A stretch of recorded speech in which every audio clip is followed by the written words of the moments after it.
24 साल की नाजनीन नर्क से भयंकर कैद से भाग निकली थी। सिर्फ नाजनीन की मदद से ही 2 और 16 और 18 साल की लड़कियों को आजाद कराया जा सकता था, जो अब भी उस ह्यूमन ट्रैफिकिंग माफिया की कैद में थी। देखते हैं इस केस का दूसरा और आखिरी भाग, क्राइम पेट्रोल सतर्क।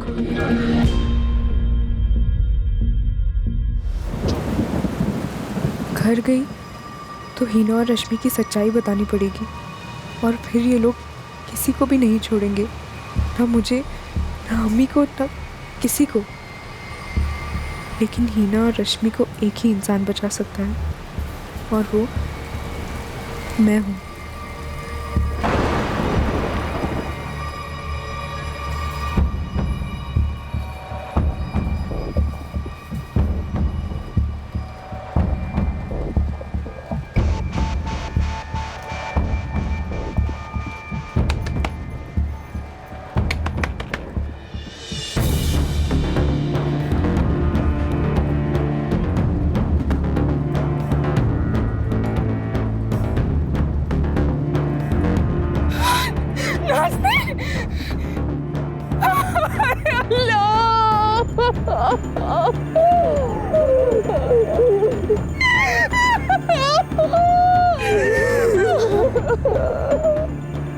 नाज़नीन, अम्मी, अम्मी,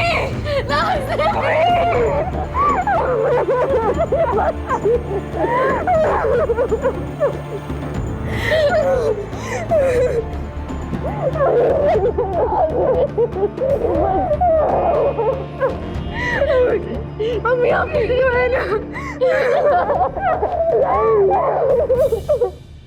नाज़नीन, बेटा कुछ तो बोल, कहाँ है हीना और रश्मि? मुझे नहीं मालूम खाला, तू तो उनके साथ थी ना? सिर्फ थोड़ी देर के लिए। उसके बाद कहाँ ले गए? सच में नहीं जानती। जहाँ तुम्हें रखा उस जगह का नाम तो पता होगा ना? मैं नहीं जानती। लेकिन तू तो वहां से भागे थे ना, कैसे भागे थे? चले ले, ये कपड़े पहन और तैयार होके बाहर आ। ए छोरी, ये नखरा किसी और के लिए बचा के रख। अगर 2 मिनट के अंदर तूने कपड़े नहीं पहने ना, तो ये अरविंद तुझे कपड़े पहनाएगा। इसने तुझे कपड़े पहनाए तो उतारेगा भी यही, और अगर इसने तेरे कपड़े उतारे तो उसके साथ तेरा बहुत कुछ उतर जाएगा। चल चल, तैयार हो जा। बढ़िया ही नखरा दिखाने वाली। हो गए 2 मिनट। अरविंद, नहीं, मैं पहनती हूँ। शाबाश। अब अगर तू 2 मिनट में तैयार होके बाहर नहीं आई तो ये अरविंद अंदर आ जाएगा। चल आ जा अरविंद।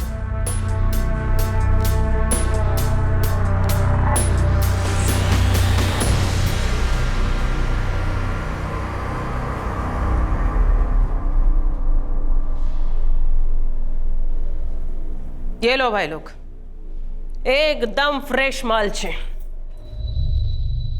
25, 27, 30, 40, 42, 45।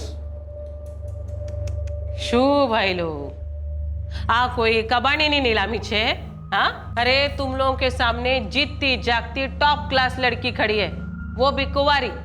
यूं 40-50 हजार रुपए की बोली लगाकर क्यों अपनी मर्दानगी का मजाक उड़ा रहे हो?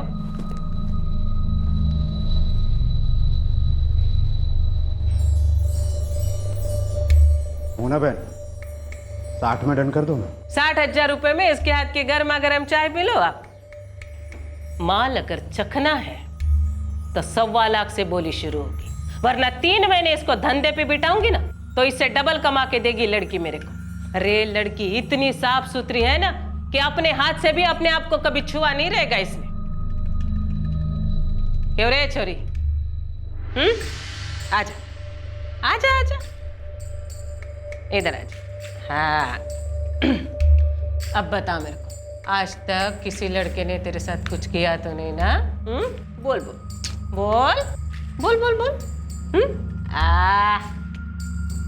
देखो भाई लोग, लड़की दिन में तुम्हारे लिए गर्मा गर्म खाना बनाएगी, रात को गर्मा गर्म प्यार करेगी। अरे ऐसी दुल्हन नसीब वालों को भी नहीं मिलती। 1.25 लाख। क्या गया नरेश भाई? और कोई मर्द है जो 1.25 लाख के ऊपर बोली लगाए?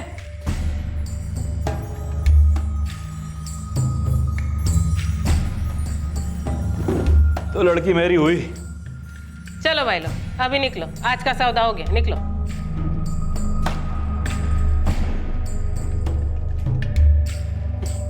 शू गुड लक से नरेश भाई।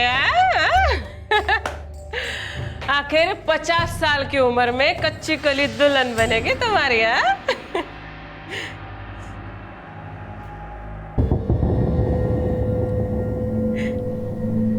ए छोरी सुन, अब ये तेरा शोहर है, अगर इसे खुश रखेगी तो ये तुझे खुश रखेगा, और अगर ज्यादा नखरे की तो ये तेरी खाल भी खींच लेगा, समझे?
हाथ जोड़ती हूँ साहब, मुझे छोड़ दो साहब, मुझे जाने दो साहब, साहब मुझे जाने दो साहब।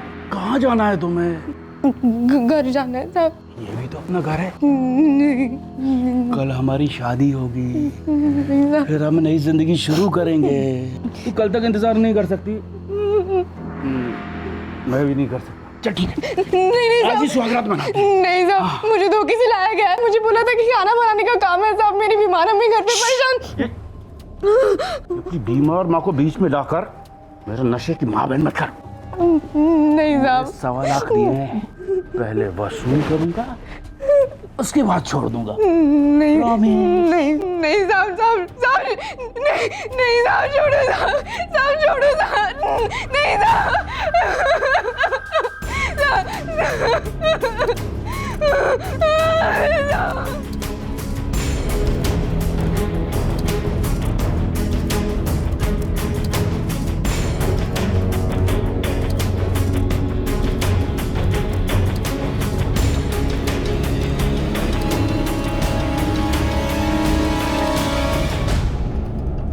हर रात वो घर को अंदर से ताला लगा देता था और दिन में बाहर से। घर से बाहर कदम रखना मना था, कुछ बोलना मना था, कुछ सोचना भी मना था। पहले वो मुझे अपनी आंखों से खराब करता, जी भरता, और फिर पहले सिर्फ रातों को होता, फिर दिन में भी, फिर कभी भी। पिंजरा तोड़कर उठ जाने का ख्याल रोज आता, पर समझ नहीं पाती कैसे होगा। और फिर एक दिन, सुनिए,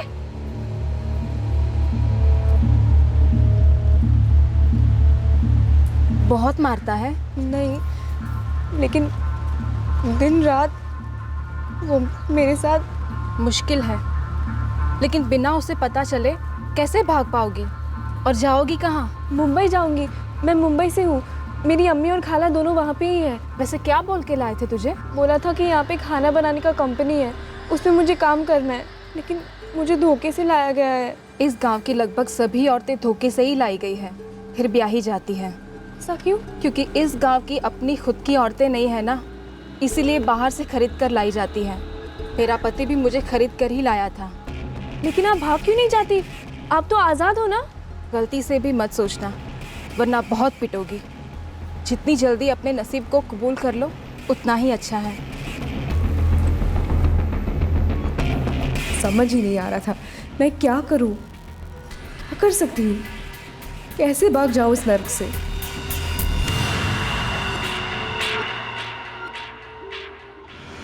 मेरे पास और कोई चारा नहीं था। मैंने अपने हालात के साथ समझौता कर लिया था और मेरे समझौते ने मेरे लिए आज़ादी की खिड़की खोली।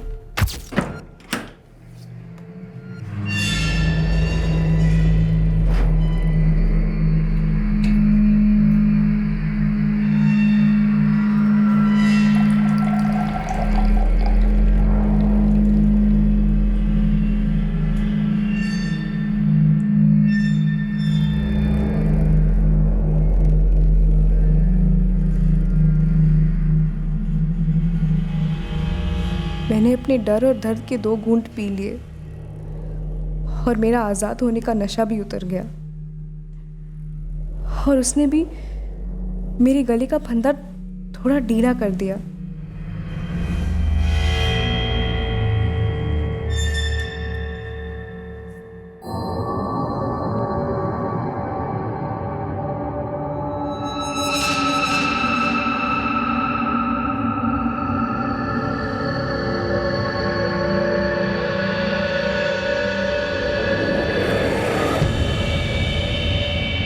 खाली पेट घर से नहीं निकलते।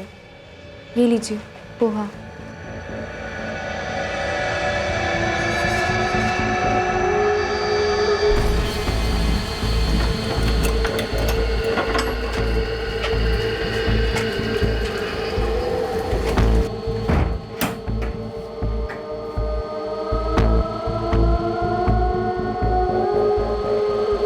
पहले उसे अजीब लगता था कि अब मैं इन सबसे खुश हूँ। फिर उसने भी कबूल कर लिया कि मैंने उसे कबूल कर लिया है। मेरा फंदा और ढीला होता गया। उसके जहन में मेरे भाग जाने का डर कम होता गया और मैंने धीरे धीरे उसके जेब से थोड़े थोड़े पैसे निकालना शुरू कर दिया। हर दूसरे तीसरे दिन कुछ रुपए निकालती, तब तक निकालती रही जब तक मेरे पास मुंबई आने के लिए पैसे काफ़ी ना हो।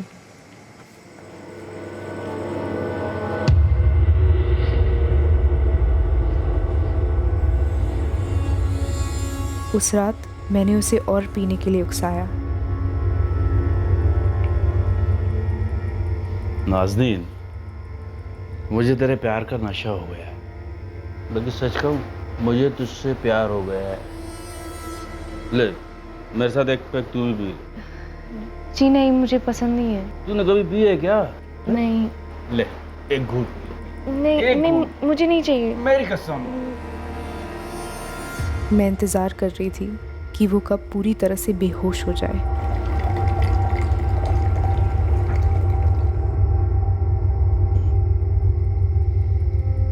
क्या बात है नाज़नीन, आज कुछ ज़्यादा नहीं हो रहा?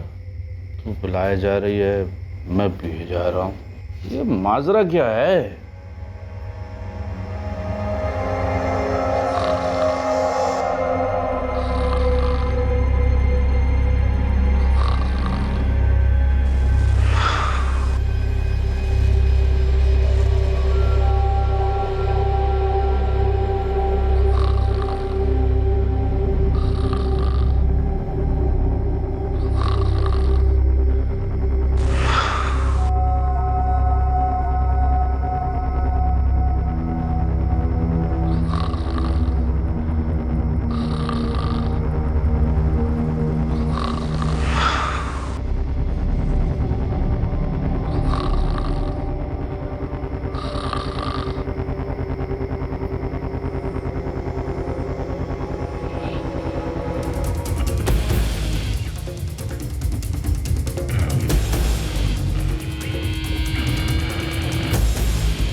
वहाँ से अहमदाबाद स्टेशन कैसे पहुँची और फिर मुंबई, मुझे नहीं पता। लेकिन मुझे इतना पता है कि उस आदमी ने मुझे बार बार हर तरीके से गंदा किया। बस दोबारा कभी मत बोलना कि उसने तुझे गंदा किया। अरे गंदा तो वो है, उसका सोच है, उसकी नीयत है। तू तो मेरी बहादुर बच्ची है। बुज़दिल मैं थी जो इतने दिन चुपचाप घर में बैठी रही। बेवकूफ तो मैं थी जो उस सालिनी की साजिश को समझ ही नहीं पाई। बस एक बार बता दे, मेरी रश्मि कहाँ है? बेटा बता दे, हिना कहाँ है? अगर मुझे पता होता तो मैं क्यों नहीं बताती। पता नहीं मेरी हिना को किसके गले बांध दिया गया होगा। अबे तो वो छोटी सी है, उसमें तो हिम्मत भी नहीं है। और ना ही मेरी रश्मि जैसे बहादुर है। बहुत हो गया डरना और रोना, अब तो हमें सीधे पुलिस स्टेशन जाना चाहिए। इतने दिनों से चुप रहकर क्या मिला हमें? अम्मी बिल्कुल सही कह रही है। वो जो औरत है ना शालिनी, वो शैतान है। पता नहीं कितनी लड़कियों को भेजा होगा वहाँ पे और कितनी लड़कियों को भेजने वाली होगी। वो गांव में जो औरत मिली थी ना, वो कह रही थी कि लगभग सभी औरतें वहाँ पे खरीदी हुई है धोखे से, और उनकी शादी भी करा दी गई है, वो भी जबरदस्ती। यास्मीन, गायत्री, एक बात बताओ, शालिनी से तुम लोग कैसे मिले? फरीदा है ना मेरे साथ घर काम करने वाली, उसने मुझे बताया और मैंने गायत्री को। नाजनीन ने पूरी हिम्मत से खतरे को आड़े हाथों लिया और अपने आप को आजाद करा लिया। नाजनीन की हिम्मत देखकर उसकी मां जाहिदा, मौसी तबस्सुम, हिना की मां यास्मीन और रश्मि की मां गायत्री, इन सब में भी हिम्मत आ गई और इन सब ने तय कर लिया कि वो 16 वर्षीय हिना और 18 वर्षीय रश्मि को रिहा करा के ही रहेंगी। आखिरकार उन्होंने वो कदम उठाया जो उन्हें कई हफ्ते पहले उठाना चाहिए था। उन्होंने कानून के दरवाजे पर दस्तक दी। ये फरीदा कौन है? साहब, वो भी हमारी तरह घर काम करने वाली बाई है। रहती कहाँ है? वो भी मीरा रोड में ही रहती है।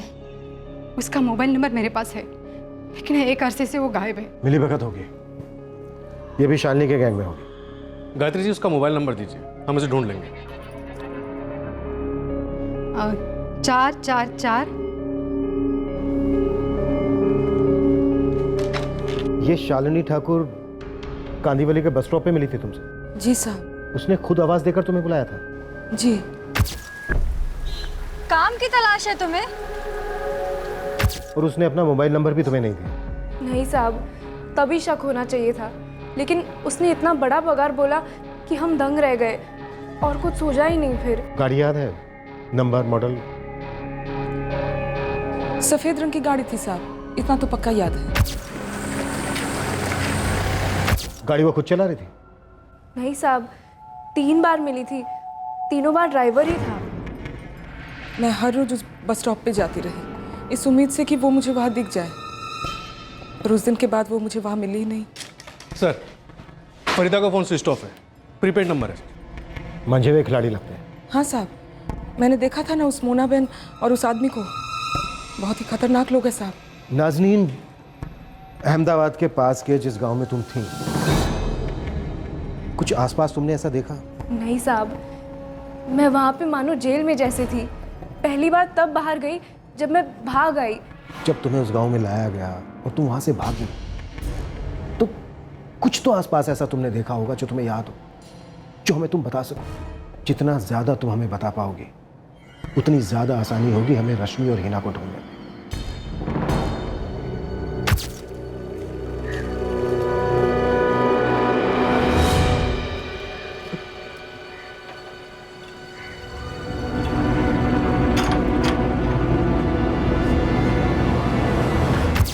साहब, कुछ याद नहीं है। मैं इतनी घबराई हुई थी कि दिमाग में कुछ बैठा ही नहीं कि मैं कहाँ हूँ। देखो, फिलहाल हमारे पास कोई ठोस सुराग नहीं है जिसके आधार पर हम तुरंत कार्रवाई कर सकें। जब से वो यहाँ से गई है मैंने उसे देखा तक नहीं, और ना ही फोन पर बात हुई। नाज़नीन ने इतना गुस्सा है तो सोचिए उन दोनों पर क्या बीत रही होगी। मैं वादा करता हूं तुम दोनों से कि तुम दोनों की बेटियों को हम सही सलामत वापस लाएंगे। खूब खूब धन्यवाद साहब।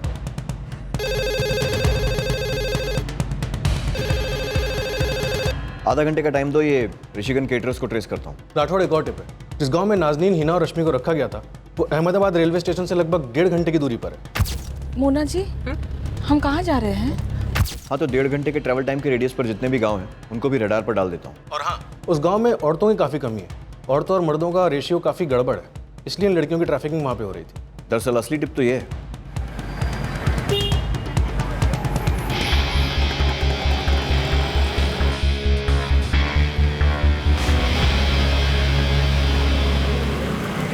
सर, ऋषिगन केटर्स एक बोगस कंपनी है। अहमदाबाद के नवरंगपुरा में ऐसी कंपनी है ही नहीं। मुखौटा है ट्रैफिकर्स का, जिसकी आड़ में छिपकर ये लड़कियों को उस गांव में दाखिल कर रहे हैं जबरदस्ती। सर, ये है अहमदाबाद और पूरे सर्कल में 1.5 घंटे की दूरी पर तकरीबन 25 से 30 गांव हैं। इतने सारे गांवों में रेड करना हिना और रश्मि की तलाश में पॉसिबल नहीं है। इन दोनों लड़कियों को इन गांवों में से ही किसी एक गांव में बेचा गया होगा, और नाजनीन को भी। और ये भी हो सकता है कि ये दोनों लड़कियां एक ही गांव में ना हो। सर, हमने खबरी नेटवर्क एक्टिवेट कर दिया है। अहमदाबाद पुलिस भी हाई अलर्ट पर है। सर, खबरी ऐसे गांवों को ढूंढ रहे हैं जहां पे औरतों की आबादी कम हो। पता तो सबको होगा मोरे, लेकिन देख के अनदेखा कर दिया होगा, वरना खड़े हो जाएंगे परंपरा के माफिया। सर, हम मुंबई से भी इसकी शुरुआत कर सकते हैं। एक लीड है हमारे पास, फरीदा, जिसने शालिनी को रश्मि और हिना के पास भेजा था। या फिर सीधा किंगपिन शालिनी। लेकिन फरीदा का कोई अता पता नहीं, और शालिनी की भी अभी तक हमारे पास कोई इन्फॉर्मेशन नहीं। सर, मुफ्ती में मेल फीमेल कांस्टेबल्स उस बस स्टॉप के पास लगा दिए हैं। चांस बहुत कम है मोरे, क्योंकि वो फिर से उसी इलाके में शिकार नहीं करेगी। वो अब तक समझ गई होगी कि हम उसे ढूंढ रहे हैं। फिर तो हमारे पास एक ही लीड बचती है, वो वाइट कार। पर हमें तो ब्रांड भी नहीं पता। मुंबई में पता नहीं कितनी वाइट कार्स होंगी। और ड्राइवर तो एक ही है।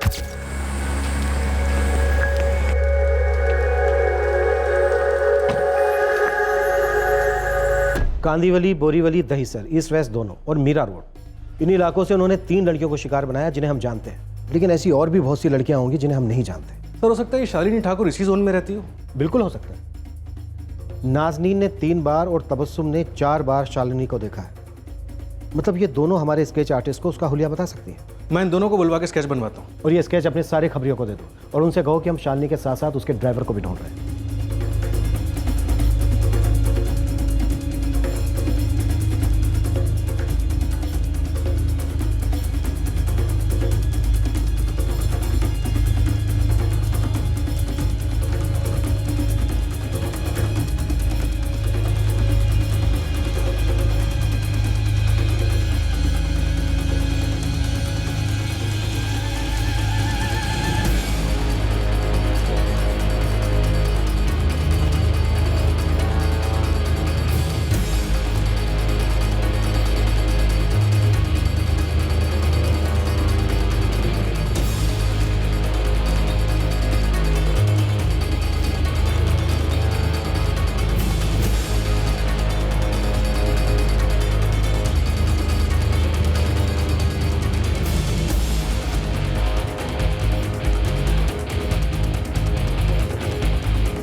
और सर, ये है नरेश। इसी ने नाजनीन को मोना से खरीद के उसके साथ कई बार बलात्कार किया। नरेश, अरविंद और मोना, ये तीनों स्केचेस अहमदाबाद पुलिस को भेज दो, और ये शालिनी वाला तुरंत अपने लोकल खबरियों में सर्कुलेट करो। हो सकता है शालिनी नाम ही झूठ हो, लेकिन कोई नहीं, बहुत जल्द हम इस सच्चाई का पता लगा लेंगे। 35 से 40 की उम्र होगी, सफेद गाड़ी में आती है, ड्राइवर चलाता है। क्या किया है मैडम ने साहब? लड़कियों को अगवा कराती है, जबरदस्ती उनकी शादियां कराती है। एड़ी चोटी का जोर लगा देंगे मालिक।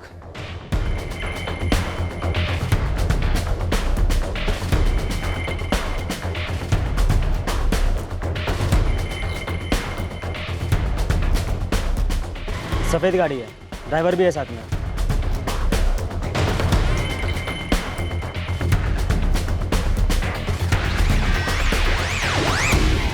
हम दिन रात इस केस पे लगे हुए। अहमदाबाद पुलिस भी पूरी कोशिश कर रही है। जवान बच्चियां हैं, हर दिन मायने रखता है। हम समझते हैं यास्मीन जी, और यकीन मानिए जब तक हिना और रश्मि आप लोगों को लौटाई नहीं जाती, हम लोग चैन से नहीं बैठेंगे, उन्हें ढूंढ कर ही निकालेंगे। धन्यवाद सर। फरीदा बहुत दिन से गायब है, उसका मोबाइल भी बंद आ रहा है। आखिर बात क्या है? उसने क्या कोई कांड किया है क्या? दादा, फरीदा का पति आता है क्या इधर? आता है कभी कभी। कहाँ रहता है? पता नहीं। वो काम क्या करता है? पता नहीं, कभी पूछा नहीं मैं। सर, ये सारे फोटो और स्केचेस तकरीबन 25 से 30 गांव के पुलिस स्टेशनों में भेज दिए हैं सर। अगर लगता है कि नेटवर्क और स्टेशन तक भी बढ़ाना है तो वहाँ भी भेज दो फोटो। पटेल, हमें इन दोनों लड़कियों को ढूंढ निकालना है। Top priority case. सर।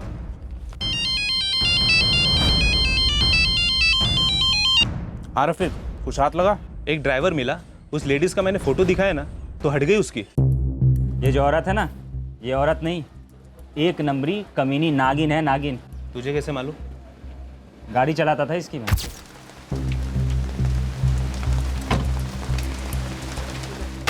इसके पास कोई सफ़ेद कलर की गाड़ी भी है ना?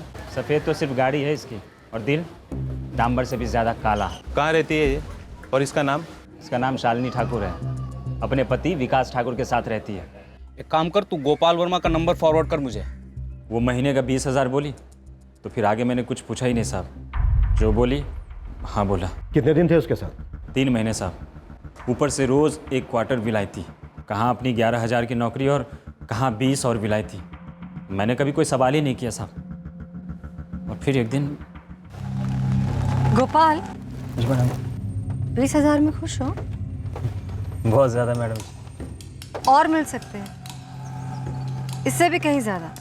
मैं समझा नहीं मैडम। सिर्फ ड्राइवरी से नहीं मिलेंगे, लेकिन और क्या करना होगा? कहाँ रहते हो? दुग्गलवाड़ी में मैडम। दुग्गलवाड़ी झोपड़पट्टी है? चौल है मैडम। जवान लड़कियां तो बहुत होंगी वहां पर।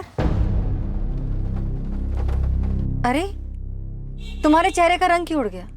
तुम्हें बस जरूरतमंद लड़कियों को मेरे पास लाना है, जिन्हें काम की तलाश हो। हर लड़की के 5,000 दूंगी। और ये काम जो उन्हें दिलवाएंगी वो कैसा काम होगा मैडम? मैंने तुमसे कभी पूछा तुम गियर कब बदलते हो, ब्रेक अभी क्यों दबाया, क्लच क्यों नहीं दबाया, स्पीड कितनी है, राइट ले या लेफ्ट?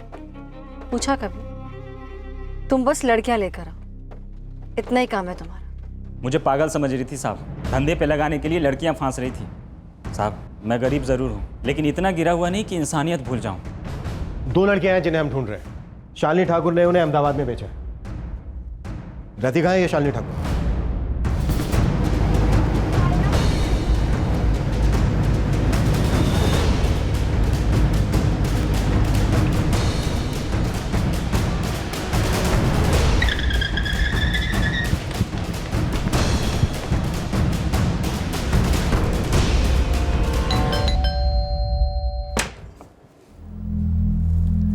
विकास ठाकुर? हाँ जी। शालिनी ठाकुर कहाँ है? क्या बात है सर? क्या बात है सर? सर 1 मिनट रुकिए सर। सर कहाँ घुसे जा रहे हैं सर? मेरी बात सुनिए सर। सर 1 मिनट रुकिए सर। क्या बदतमीजी है ये? शालिनी जी, मैं संजय राउत। एक लड़की चाहिए, औरत भी चलेगी। क्या? हाँ, वो क्या है कि केटरिंग कंपनी शुरू करने वाला हूँ। तो मैं क्या करूं? आप लोग चले जाइए यहाँ से। जाना तो है ही शालिनी जी, वैसे भी ना मुझे यहाँ की बदबू बर्दाश्त नहीं हो रही, लेकिन आपको साथ लेकर। उठाओ ये सब। अरे अरे लेकिन ना ना ना ना शालिनी जी, आप चिंता मत कीजिए। आपका जो बाकी का अकाउंट का काम है वो हम पूरा कर लेंगे। हाँ, शालिनी जी, एक केटरिंग कंपनी के लिए ऋषिगन केटर्स, ये नाम कैसा रहेगा? ये क्या बदतमीजी है? मुझे मेरे वकील को फोन करना है। आप लोग हमारे साथ ऐसे बर्ताव नहीं कर सकते, हमारे भी हक है। अरे हाँ हाँ, आपके भी तो हक है।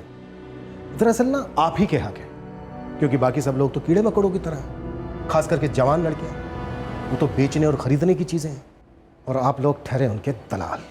What nonsense! इंस्पेक्टर, मैं आपको कोर्ट में घसीटूंगी। एक तो पाप करो, पाप भी नहीं महापाप, और ऊपर से हमारे ही थाने में आके हम ही को धमकाओ। अच्छा है, चंदा जरा मैडम को हमारी कैटरिंग कंपनी का सैंपल तो दो। अरे अरे, और याद रहे, मैडम को हर एक डिश चखाना, हर एक। छोड़िए, अरे छोड़िए मुझे, छोड़िए मुझे। अहमदाबाद के पास ही है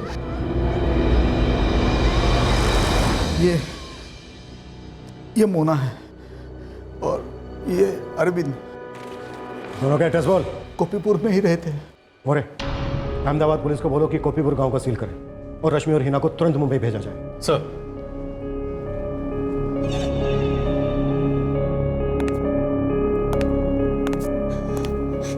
हाँ तो शालिनी जी, कैसी लगी आपको हमारी धुलाई? वैसे आपको बता दूं, ये चंदन है ना, अभी आपको तो सिर्फ धोया है, निचोड़ना भी बाकी है। तो सच आप अभी बताएंगे या फिर निचोड़ना के बाद?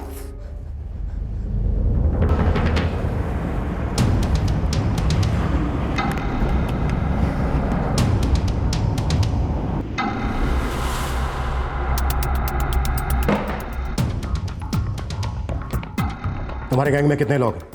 मेरे पति विकास, मैं और अरविंद और मोना। चारों में बॉस कौन है? संतोष भाई मेहता। कौन है ये संतोष मेहता? वो वडोदरा में रहते हैं, मैरिज ब्यूरो चलाते हैं।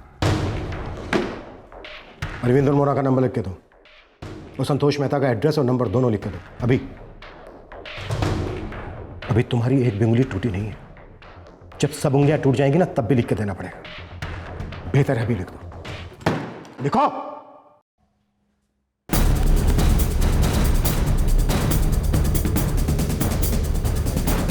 पुलिस आ गई, भाग भाग जल्दी आ।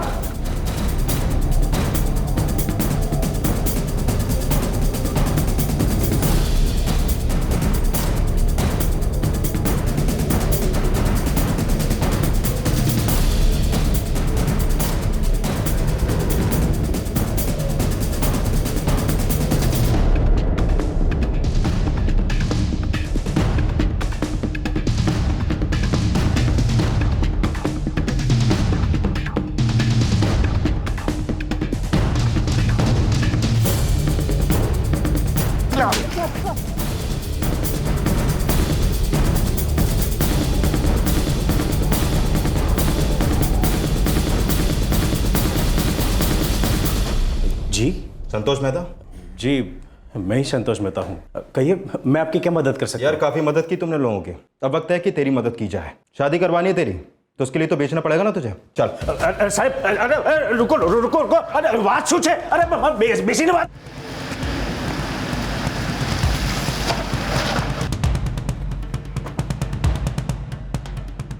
ये लोकेश ढोलकिया का घर, जिसने हिना को खरीदा था।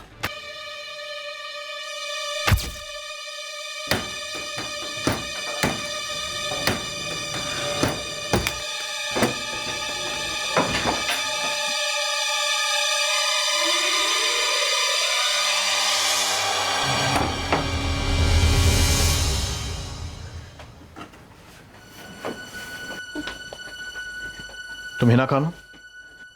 हाँ। मुंबई की यास्मीन खान की बेटी? हाँ हाँ। डरो मत बेटा, हम लोग अहमदाबाद पुलिस से हैं, तुम्हें तुम्हारे घर ले जाने आए।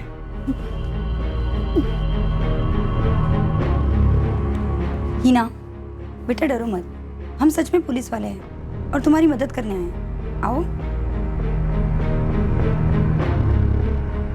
24 घंटे घर पर निगरानी रखो, लोकेश जैसे ही आए उसे धर लो।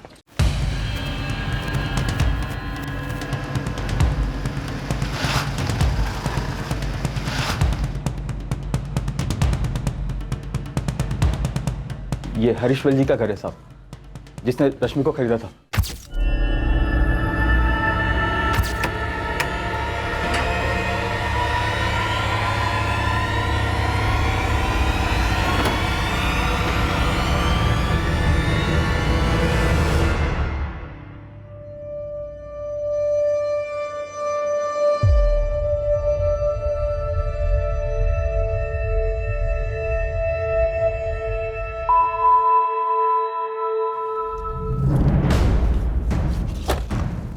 अब चलते हैं उस नरेश के घर, जिसने नाजनीन को खरीदा था।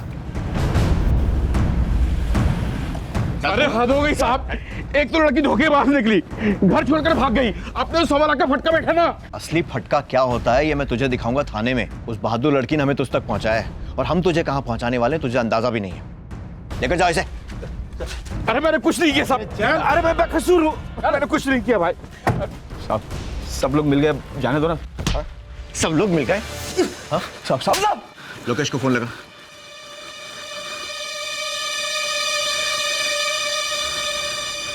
ફોન નંબરનો સંપર્ક સાધવા માંગો છો તે મોબાઈલ સ્વિચ ઓફ છે। बंदा रहा साहब। इन्फॉर्म किया उसे? अब मैंने किसी हरीश्वर जी को फोन लगा, जल्दी। लगा रहा हूँ साहब। The called is currently switched off. साहब इसका भी बंद आ रहा है। उसको भी बताया ना तूने, उसको भी बताया ना। मैं किसी को नहीं पता है। अपनी मोना डार्लिंग को फोन लगा, और अगर बंद आया ना तो देखना। लगा रहा हूँ।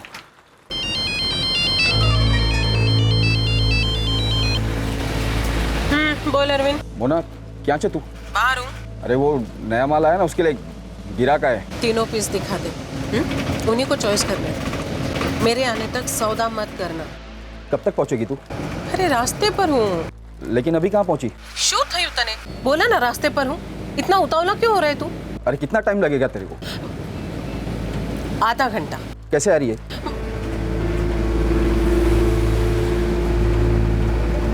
एक प्राइवेट गाड़ी में आ रही हूँ। अब गाड़ी का नंबर भी बताऊं? कौन से कलर की साड़ी पहनी वो भी बताऊं?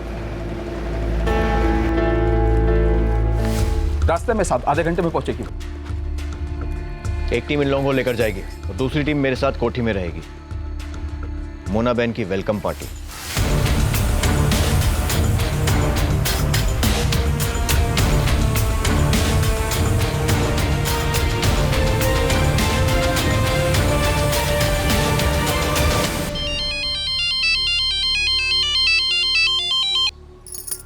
हेलो। अच्छी खबर है, हमारी दोनों बेटियां मिल गई हैं। अरे देवा, कहाँ है दोनों? उन्हें अहमदाबाद से रवाना कर दिया है। मिहते।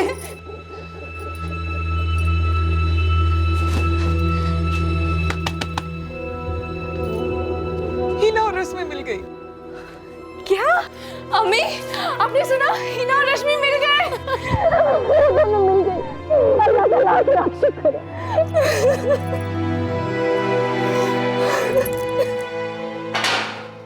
सर, हिना और रश्मि को छुड़वाया जा चुका है और उन्हें मुंबई के लिए रवाना भी कर दिया गया। गुड। लेकिन मोना हाथ नहीं लगी। हाँ, पर उसका साथी अरविंद और उनका असिस्टेंट दिनेश दोनों पकड़े जा चुके हैं। उन दोनों लड़कियों को खरीदने वाले वो दरिंदे वो हाथ आए? सर, नाजनीन को खरीदने वाला नरेश पांचाल पकड़ा गया है, लेकिन हिना को खरीदने वाला लोकेश और रश्मि को खरीदने वाला हरीश वेलजी इस वक्त फरार है। हाँ, पर कार्टेल का हेड संतोष मेहता वो पकड़ा गया है। और सर, अहमदाबाद पुलिस ने 3 और लड़कियों को छुड़वाया, जिन्हें वहाँ बेचने के लिए लेकर आया गया था। मोना, हरीश और लोकेश, इन तीनों के नाम रेड अलर्ट जारी कर दो। सर। मूव। तो इस तरह का मैरिज ब्यूरो चलाते हो तुम लोग? शुरू में सब नॉर्मल था, बाकी मैरिज ब्यूरो कैसे चलाते वैसे ही। लेकिन कुछ खास बिजनेस नहीं था तो ये बिजनेस शुरू कर दिया, ह्यूमन ट्रैफिकिंग। सर, सारा प्लान तो संतोष भाई का था। उन्हें ही मालूम था कि गोपीपुर गांव में लड़कियों की कमी है और वहाँ के मर्द तो लड़कियाँ खरीदने के लिए भी तैयार थे। क्या खाते हो तुम लोग? क्या पीते हो? किस चमड़ी के बने हुए हो तुम लोग, जो मासूम मेहनती लड़कियों को, बच्चियों को बेचकर अपनी दाल रोटी बोटी कमाते हैं? हमने क्या गलत किया है सर? उन लड़कियों को कोई कोठे पे ले जाकर थोड़ी ना बेचा है, बकायदा शादी करवाई है उन लड़कियों की। उन्हें अच्छा घर दिया है। यहाँ पर रहती तो किसी शराबी से शादी हो जाती, पूरी जिंदगी गरीबी में कटती उनकी। बड़ी सोशल सर्विस कर रही हो। एक बात बताओ, तुम अपनी खुद की बेटी को भी इसी तरह से बेचते हो? ये कैसा सवाल हुआ सर? सवाल है, क्योंकि तुम्हारे लिए हर सवाल का जवाब है पैसा, सिर्फ पैसा। गिद्ध हो तुम लोग, गिद्ध। और पता है तुम लोग ऐसा क्यों कर पाते हो? क्योंकि तुम लोग जिंदा हो ही नहीं। तुम्हारे अंदर का इंसान, जमीर, सब कुछ मर चुका है। साहब, अरे ऐसा कैसा कर सकते हो मेरे साथ? मेरी बात तो सुनो, मुझे फोन तो करने दो मेरे वकील को। पहले तेरी शादी की कुंडली निकालेंगे, फिर तेरे मेहंदी लगेगी, तेरे हाथ पे पीले करेंगे, सजाएंगे तुझे दूल्हे की तरह। और उसके बाद फोन कर तू अपने वकील को और हम करेंगे एम्बुलेंस के लिए। और उसके बाद तेरा अरेस्ट दिखाएंगे हम अपने रिकॉर्ड्स में। अरे साहब, अरे मेरी बात तो समझो। अरे साहब, चल।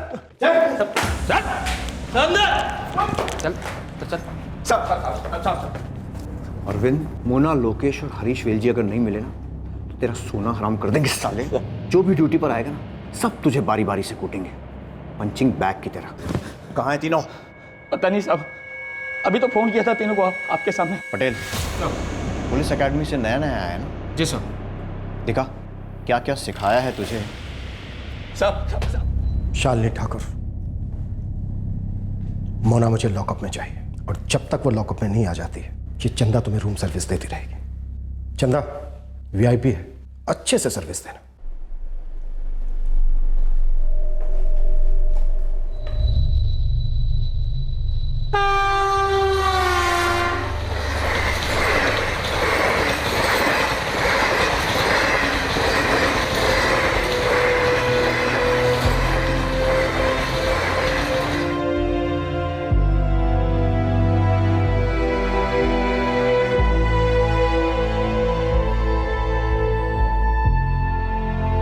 देखो, हमने पूरे गैंग को धर लिया है, बस मोना अभी तक हमारी गिरफ्त से बाहर है। लोकेश और हरीश जिन्होंने इन दोनों को खरीदा था, वो भी अभी तक हमारी पकड़ में नहीं आए। लेकिन साहब, वो मोना ही है जिसने मुझे और इन दोनों को बेचा था। उसने तुम लोगों को बेचा होगा, लेकिन तुमने खुद अपने आप को बचाया है, और इन्हें भी। तुम हिम्मत करके हमारे पास आई, तभी ये मुमकिन हुआ कि हम इन्हें बचा पाए। गलती तो कुछ हद तक हमारी भी थी। इतनी बड़ी तनख्वाह देखकर हम दोनों ही पागल हो गए थे। पर सोचिए साहब, नाजनीन वहां से भागते नहीं तो इन दोनों बच्चियों का क्या होता।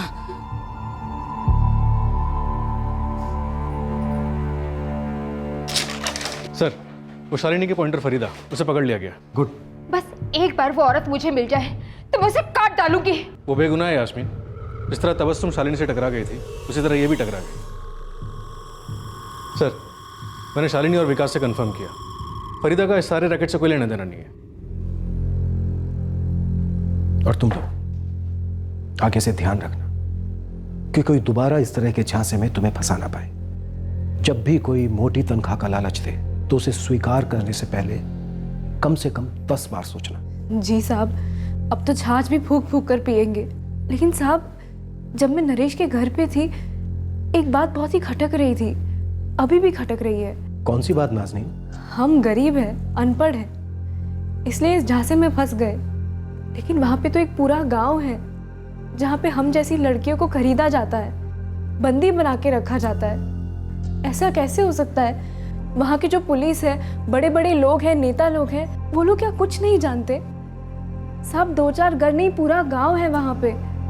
हम गरीब लड़के हैं साहब, हम 4 दीवारों में कैद हैं। हमारे साथ तो जानवरों से भी बदतर सलूक किया जाता है, और दुनिया ऐसी ही चलती है जैसे कि मानो कुछ हुआ ही नहीं। ये घिनौना धंधा अभी तक चलता है साहब। ऐसा क्यों है साहब? क्या आपको पता है? आप बता सकते हैं? शालिनी और विकास ठाकुर, इस गिरोह का हेड संतोष मेहता, उनके साथीदार अरविंद और दिनेश, और लड़कियों का एक खरीदार नरेश, जिसकी गिरफ्त से नाज़नीन फरार हुई थी, इन सभी को गिरफ्तार कर लिया गया है। इन सभी पर आईपीसी की धारा 120B के तहत क्रिमिनल कॉन्स्पिरेसी के लिए, धारा 370 के तहत इंसानों को गुलाम बनाकर उनका सौदा करने के लिए, धारा 376 के तहत के लिए, धारा 342 के तहत गैर कानूनी तरीके से बंधक बनाने के लिए, और धारा 366 के तहत अपहरण के चार्जेस लगाए गए हैं। इस गैंग की अहम मेंबर मोना अभी तक पकड़ी नहीं गई है, और हिना और रश्मि को खरीदने वाले लोकेश ढोलकिया और हरीश वेलजी भी अभी तक ट्रेस नहीं हुए हैं। इन तीनों के लिए रेड अलर्ट जारी किया गया है। आरोपी शालिनी ठाकुर को अपने किए पर रत्ती भर का भी पछतावा नहीं है। इस ब्राइड ट्रैफिकिंग में फंसाई गई सभी लड़कियां अपने अपने घर लौट गई हैं। इसमें फंसी लड़कियां गरीब घरों से आती हैं, और मजबूरी और लाचारी के बोझ तले उन पर हुए अत्याचार का दर्द अब दब गया है। एक बुरा सपना समझकर वो रोजमर्रा की जिंदगी से जूझने की कोशिश कर रही हैं। ये कोई इकलौता गांव नहीं था जहां दुल्हनों का सौदा होता है। देश के कई राज्यों में तो दिन ब दिन असंतुलित होता जा रहा है, और ऐसे राज्यों में लड़कियों को खरीदने की कुप्रथा काफी खुलेआम होती है। और इस प्रथा के बीच एक सच्चाई है, एक भयंकर सच्चाई है, भ्रूण हत्या। ये कैसे हो सकता है कि एक गांव की पंचायत, वहां का नगर सेवक, एमएलए, एमपी, डिस्ट्रिक्ट कलेक्टर और पुलिस इतने बड़े जुर्म से अनजान है? क्या ऐसे घिनौने कारोबार को रोकना सरकार और प्रशासन का फर्ज नहीं है? इस केस में एक मोटी तनख्वाह का प्रलोभन दिया गया, और इस प्रलोभन से मोहित होकर सभी गरीब परिवारों ने बिना सोचे समझे, बिना मौके को टटोले अपनी बच्चियों को सीधे ह्यूमन ट्रैफिकिंग के एजेंट्स के हाथों में सौंप दिया। लेकिन एक साधारण नागरिक था जो इस प्रलोभन के जाल में नहीं फंसा, और वो था शालिनी का ड्राइवर गोपाल। उसने अपने जमीर की आवाज सुनी, अपनी गरिमा का ख्याल किया, और उसी वजह से ये केस क्रैक हुआ। आपसे फिर मुलाकात होगी, तब तक अपना ख्याल रखें, सुरक्षित रहें और याद रखें, सही वक्त सही कदम, सतर्क रहें। जय हिंद।